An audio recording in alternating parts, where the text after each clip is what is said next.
Tragjedia në Itali, fshati i Orgjinës në Zi, të afërmit e viktimave, I nisën fëmijët me duart tona në u kthyen me fshati Grykshi Mathi I Peqinit është zhytur në Zi pas tragjedisë së rëndë që goditi një familje nga ky komunitet, e cila humbi jetën në Itali.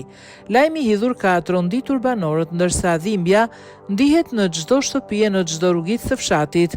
Fqinjët rrëfejnë mes lotësh se familja ishte emigruese prej rreth 3 vitesh në Itali. Më herët kishin qenë në Greqi për punë sezonale, gjithmonë në kërkim të një jete më të mirë.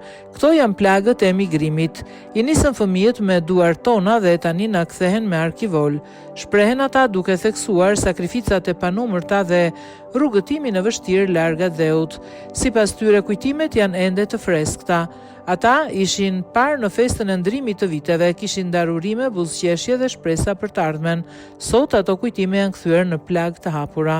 Tragjedia e rëndë ka tronditur një herësh Italinë dhe Shqipërinë. Në zonën e Lukas, 4 antar të një familje shqiptare, Ardi Kola, Jonida Kola, Hajdar Kola dhe Jessica Kola, humbën jetën si pasojë e rrjedhjes së gazit nga kaldaja.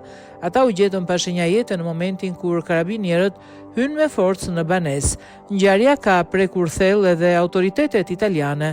Kryetari I Bashkisë Vendit shprehu publikisht dhimbjen dhe solidaritetin e komunitetit. Jemi të gjithë të shokuar dhe të pikulluar nga kjo ngjarje tragjike.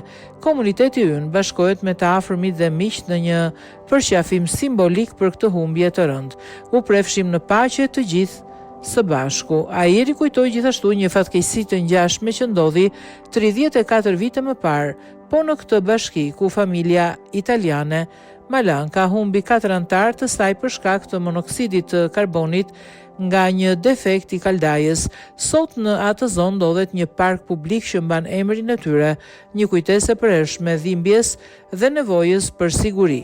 Nga Grykshi I Madh në Peqin e deri në porkarit Italisë, dhimbja është e përbashkët, një tragjedi që bashkon 2 komunitete, 2 vende dhe lë pas një mesazh të hidhur për sakrificat e emigracionit dhe jetët e pafajshme të humbura shumë shpejt.